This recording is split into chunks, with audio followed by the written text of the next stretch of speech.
اللہ الرحمن الرحیم۔ السلام علیکم میرے پیارے بھائی اور دوستوں۔ ایک بادشاہ محل کی چھت پر ٹہلنے چلا گیا۔ ٹہلتے ٹہلتے اس کی نظر محل کے نزدیک ایک گھر کی چھت پر پڑی جس پر ایک بہت خوبصورت عورت کپڑے سکھا رہی تھی۔ بادشاہ نے اپنی باندی کو بلایا اور پوچھا، یہ کس کی بیوی ہے؟ باندی نے کہا، بادشاہ سلامت، یہ آپ کے غلام فیروز کی بیوی ہے۔ بادشاہ نیچے اترا۔ بادشاہ پر اس عورت کے حسن و جمال کا سحر چھا گیا تھا۔ اس نے فیروز کو بلایا۔ فیروز حاضر ہوا تو بادشاہ نے کہا، فیروز، ہمارا ایک کام تم نے کرنا ہے۔ ہمارا ایک خط فلاں ملک کے بادشاہ کو دے کر آؤ اور اس کے خط کا جواب بھی ان سے لے کر آنا۔ فیروز اس خط کو لے کر گھر واپس آ گیا۔ خط کو اپنے تکیے کے نیچے رکھ دیا، سفر کا سامان تیار کیا، رات گھر میں گزاری اور منزل مقصود پر روانہ ہو گیا۔ وہ اس بات سے لا علم تھا کہ بادشاہ نے اس کے ساتھ کیا چال چلی۔ ادھر فیروز جیسے ہی نظروں سے اوجھل ہوا، بادشاہ چپکے سے فیروز کے گھر پہنچ گیا۔ بادشاہ نے دروازہ کھٹکھٹایا۔ فیروز کی بیوی نے پوچھا، کون ہے؟ بادشاہ نے کہا، میں بادشاہ ہوں، تمہارے شوہر کا مالک۔ تو اس نے دروازہ کھولا۔ بادشاہ اندر آ کر بیٹھ گیا۔ فیروز کی بیوی نے حیران ہو کر کہا، آج بادشاہ سلامت یہاں ہمارے غریب خانے میں؟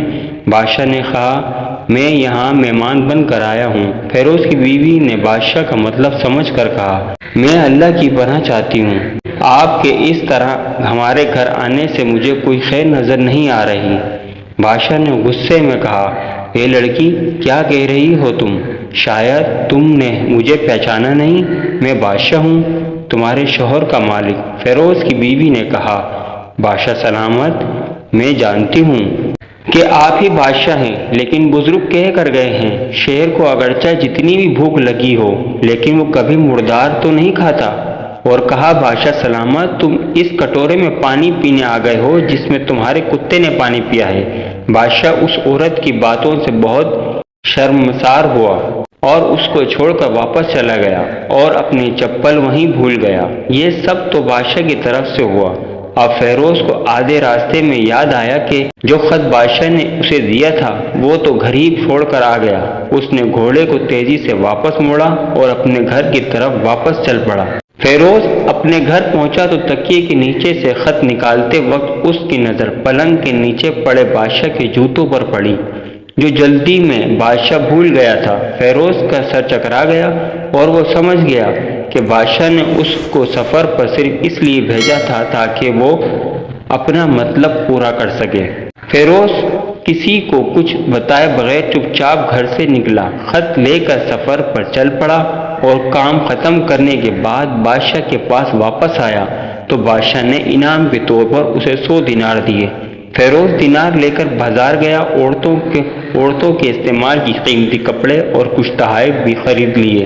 گھر پہنچ کر بیوی کو سلام کیا اور کہا، چلو تمہارے میکے چلتے ہیں۔ بیوی نے پوچھا، یہ کیا ہے؟ اس نے کہا، یہ بادشاہ سلامت نے انعام دیا ہے اور میں یہ چاہتا ہوں کہ یہ تم پہن کر اپنے گھر والوں کو بھی دکھاؤ۔ بیوی، جیسے آپ چاہیں۔ بیوی تیار ہو کر شوہر کے ساتھ اپنے ماں باپ کے گھر چلی گئی۔ داماد بیٹی اور ان کے لائے گئے تحائف کو دیکھ کر وہ لوگ بہت خوش ہوئے۔ فیروز بیوی کو ادھر ہی چھوڑ کر گھر واپس آ گیا اور 1 مہینے گزرنے کے باوجود نہ بیوی کا پوچھا اور نہ ہی اسے واپس بلایا۔ پھر کچھ دن بعد اس کے سالے اس سے ملنے آئے اور اس سے پوچھا کہ آپ ہماری بہن سے ناراضگی کی وجہ بتائیں یا پھر ہم آپ کو قاضی کے سامنے پیش کریں گے۔ فیروز نے کہا، اگر تم چاہو تو قاضی سے بات کر سکتے ہو، لیکن میرے ذمے اس کا ایسا کوئی حق نہیں ہے جو میں نے ادا نہ کیا ہو۔ وہ لوگ اپنا کیس لے کر قاضی کے پاس چلے گئے اور قاضی کو ساری باتیں بتا دی۔ قاضی نے فیروز کو بلایا۔ قاضی اس وقت بادشاہ کے پاس بیٹھا ہوا تھا۔ لڑکی کے بھائیوں نے کہا، اللہ تعالیٰ بادشاہ سلامت اور قاضی صاحب کو قائم و دائم رکھے۔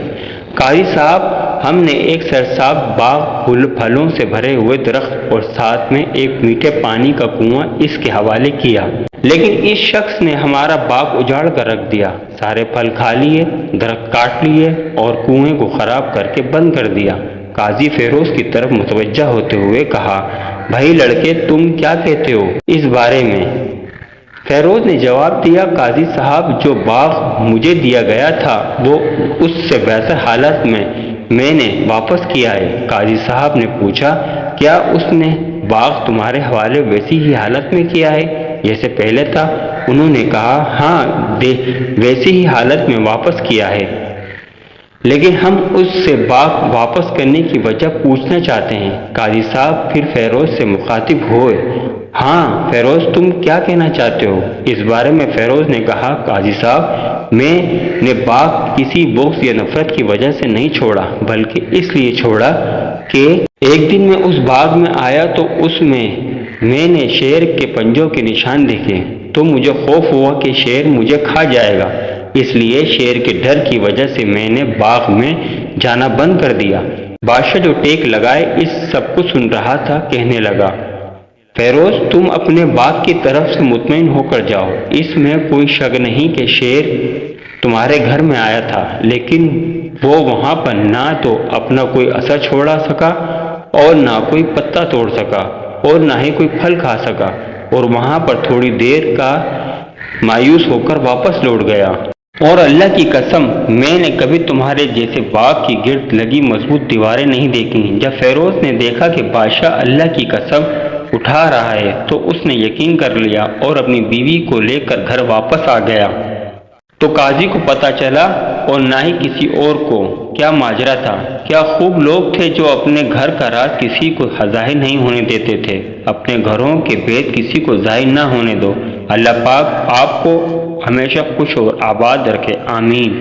اگر میری آپ کو ویڈیو اچھی لگی تو پلیز میرے چینل کو سبسکرائب کریں، لائک کریں اور شیئر کریں۔